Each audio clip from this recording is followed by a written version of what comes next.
হলো বাতাস চিত্র আজকে, কিন্তু এই জায়গাটা শুক্রবার এবং বৃহস্পতিবার এই 2 দিন এই জায়গায় কিন্তু শুই ফেলানোর জায়গা পাওয়া যায় না, ঠিক আছে। আর এই যে মুরগি ব্যস্ত আছে, কাঁচা সবজি বাইরে ব্যস্ত আছে, সব কিছু এনে ব্যস্ত আছে, এই যে পুরল ব্যস্ত আছে। আপনি এই জায়গাটা কিন্তু শুক্রবার আর বৃহস্পতিবারে মানে শুই ফেলানোর জায়গা পাওয়া যায় না, এই পরিমাণ লোক হয় এই জায়গায়। এটা হলো বাতা বাতা রিয়াদ মার্কেট, রিয়াদ বাতা মার্কেট বাঙালি। আপনি 100-র মধ্যে 95 জনই বাঙালি, ঠিক আছে। এটা হলো বাতা মার্কেট, এই যে অফেনে সব কিছু বিক্রি করতে আছে।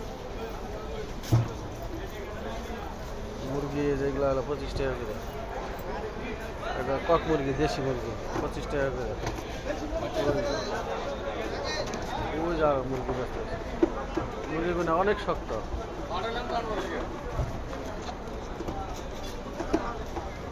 এই যে মুরগি আপনি নিলে আবার একদম সিলাইয়া দিব। আর বাইরে থেকে সবজি কিনলে কি সস্তা পাওয়া যায়, আর আপনি দোকানে দিয়ে কিনলে একটু দাম বেশি, 1 টাকা 2 টাকা বেশি নেয়। আর বাইরে দিয়ে কিনলে আপনি দেখা যায় 1-2 টাকা সেভ পড়ে, বাইরে সবজির একটু দাম কম।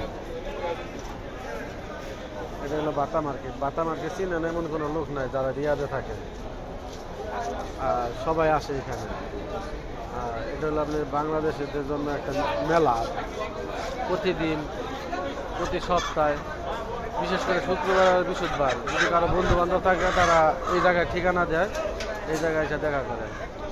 আমার ক্যামেরার সামনে যে বিল্ডিংটা দেখতেছেন ওইটা হলো আপনার ঢাকা হোটেল বাতা, এটা হলো ঢাকা হোটেল, ঠিক আছে। শেষ।